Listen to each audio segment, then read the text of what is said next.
आप सभी को जय मसीह की। आज परमेश्वर के वचन में आप सभी का स्वागत है। परमेश्वर पिता आज अपने वचनों के द्वारा आप सबको बहुत ऐसे आशीष को दे।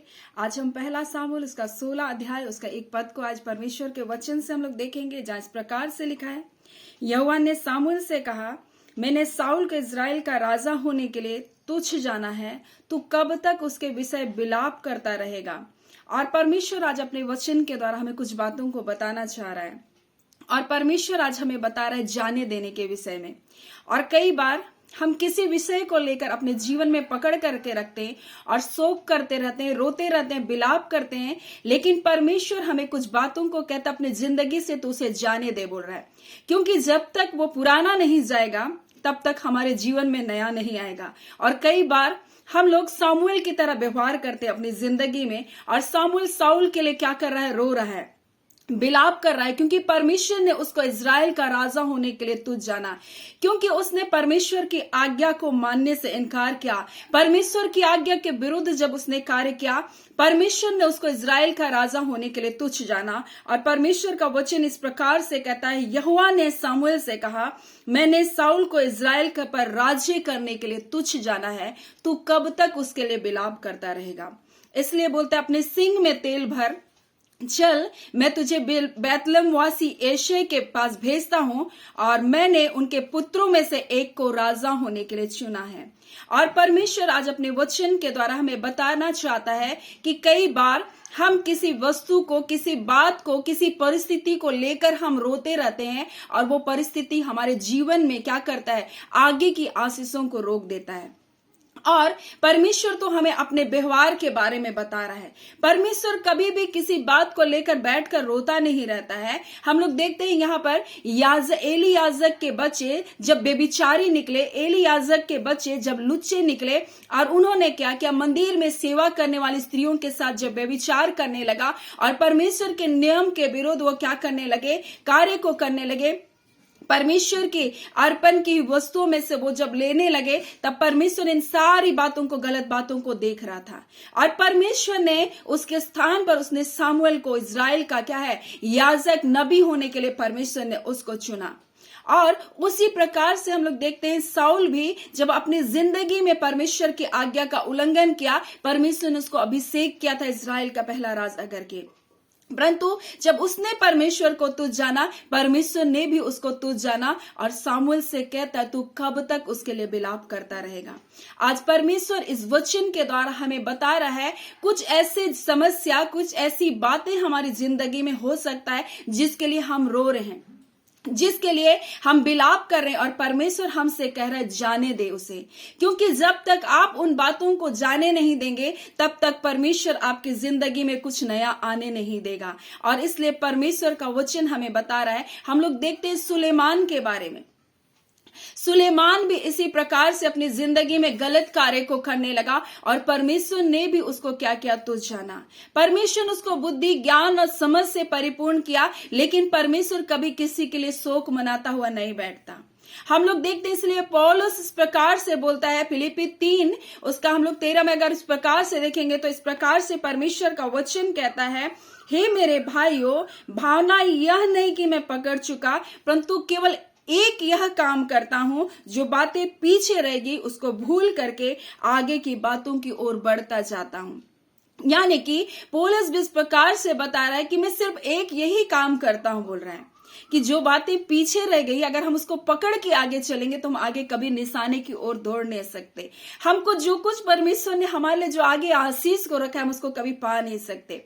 आपकी जिंदगी में बहुत सारे ऐसे लोग आएंगे जो आपके साथ बेईमानी करेंगे, छल करेंगे, आपको धोखा देंगे। और खासकर आज मैं जवान बच्चों के लिए बोलना चाहती हूं कि आप उन बातों को लेकर बैठकर रोते नहीं रहे। अगर किसी ने आपको दगा दे दिया, अगर किसी ने आपको छोड़ दिया, ये उनकी गलती है, ना कि आपकी गलती। उसके लिए आप कभी भी अपने आप को दोष देते ना बैठें, क्योंकि आपने अगर अपनी विश्वास योग्यता को निभाया और फिर भी किसी ने आपको छोड़ दिया, आपके साथ बेईमानी किया है, तो परमेश्वर आज अपने वचन के द्वारा कहना चाहते हैं, उन बातों को भूलकर आगे की ओर बढ़े।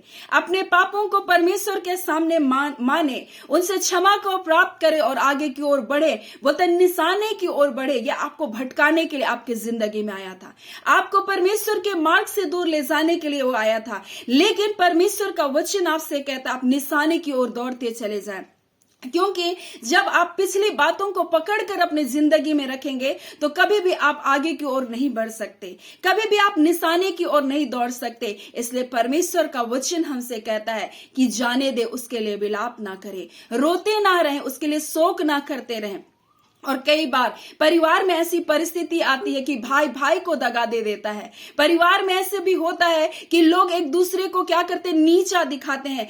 कई बातें मनुष्य के हृदय में वो बातें घिर जाती है और उन बातों को लेकर वो विलाप करते रहते हैं। लेकिन परमेश्वर का वचन इस प्रकार से कहता है, जाने दे, क्योंकि जब तक आप उनको क्षमा नहीं करेंगे, आप अपने हृदय में कड़वाहट को पाल कर रखेंगे, तो कभी भी आप आशीषों को नहीं पा सकते। इसलिए परमेश्वर का वचन कह रहा है, जाने दे, विलाप मत कर, छोड़ दे उन बातों को और आगे की ओर बढ़। एक नए सिरे से अपनी जिंदगी को स्टार्ट कर, एक नए सिरे से अपने जीवन की शुरुआत कर। और परमेश्वर तो ऐसा कहता है, जब हम पुरानी बातों को छोड़ते, परमेश्वर हमारे जीवन में नया लेकर आता है। जब आप साउल को छोड़ेंगे, तब दाऊद आपकी जिंदगी में आएगा।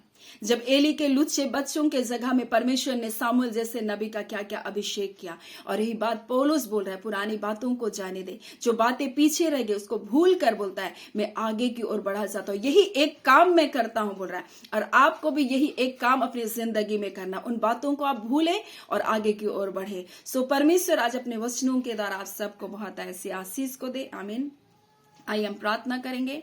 धन्यवाद देते हैं जीवते सच्चे सामर्थी मेरे पिता परमेश्वर, आज के इस पवित्र दिन के लिए खुदावन पिता हम आपका बहुत धन्यवाद देते हैं। आपके सुंदर वचन को पिता जो आपने हमें दिया खुदावन, हम इसके लिए आपका बहुत धन्यवाद देते हैं। आपके आनंद, आपकी शांति, आपका जय, आपका छुटकारा खुदावन यीशु के नाम से आपके बच्चों के जीवन में आने पाए। आज का वचन आपके बच्चों को एक नई दिशा प्रदान करे और खुदावन परमेश्वर वो संसार की बातों में अपने मन को ना लगाए, परंतु खुदावन परमेश्वर आपके वचन पर अपने मन को लगाए खुदान, और एक विजयी जीवन को जीने पाए। खुदावन आपने बड़ी आशीष को दिया, अपने लोगों को जय और छुटकारे को दिया। प्रभु आपका धन्यवाद देते खुदावन परमेश्वर। जितने नीट के एग्जाम को देने जा रहे खुदा प्रभु जी, हर एक पर आपकी ब्लेसिंग होने पाए प्रभु जी। आप अपने बच्चों को जयवंत कीजिए खुदावन यीशु के नाम से प्रभु जी। खुदावन परमेश्वर, जितने गलत विजन, गलत स्वप्न बना रहे, सारे दुष्टात्माओं की ताकतों के बंधन को हम तोड़ते खुदावन यीशु के नाम से। खुदावन परमेश्वर, जितने गलत रिलेशनशिप में खुदावन, जितने गलत बंधनों में प्रभु यीशु के नाम से सारे बंधन टूटे खुदान प्रभु जी, और एक पवित्र जीवन को जीने के लिए खुदान अपने बच्चों की आप अगुवाई कीजिए। हर एक प्रकार का पाप, हर एक प्रकार की बुराई के बंधन आपके बच्चों के जीवन से निकल बाहर होने पाए। खुदावन परमेश्वर, हम प्रार्थना करते हैं प्रभु जी, ये जीवन आपने दिया खुदान प्रभु, और इस जीवन पर आपका हक है खुदान प्रभु। इस बात को लोग जानने पाए और इस जीवन से पिता आपको महिमा मिलने पाए खुदान, क्योंकि आपने मनुष्य को अपनी महिमा के लिए बनाया। इस बात को लोग जानने पाए खुदान। हाँ खुदान परमेश्वर, और अपने जीवन से पिता आपको महिमा देने वाले बन सके आपके बच्चे। खुदावन ऐसी बुद्धि, ऐसे ज्ञान, ऐसी समझ की आत्मा को दीजिए। हर प्रकार का परमेश्वर डिस्ट्रैक्शन खुदान, हर प्रकार का भटकाव प्रभु आपके बच्चों की जिंदगी से निकल बाहर होने पाए। खुदावन जो दुर्बल है, कमजोर है, बीमारियों में, इसी घड़ी छू लीजिए प्रभु जी और चंगा कीजिए प्रभु। हर प्रकार का मन में कड़वाहट है, कटुता है प्रभु जी, हर प्रकार का परमेश्वर प्रभु जी दुख है प्रभु जी, उनके हृदय से आज निकल बाहर होने पाए खुदान यीशु के नाम से। आपकी अद्भुत शांति इनके हृदय पर राज्य करे खुदावन। आपने बड़ी जय दिया। प्रार्थना हम आपके बेटे यीशु के नाम से मांगते हैं, दया सुने, अनुग्रह से ग्रहण कर लीजिएगा। आमीन। परमेश्वर पिता आप सबको बहुत ऐसी आशीष को दे। आमीन।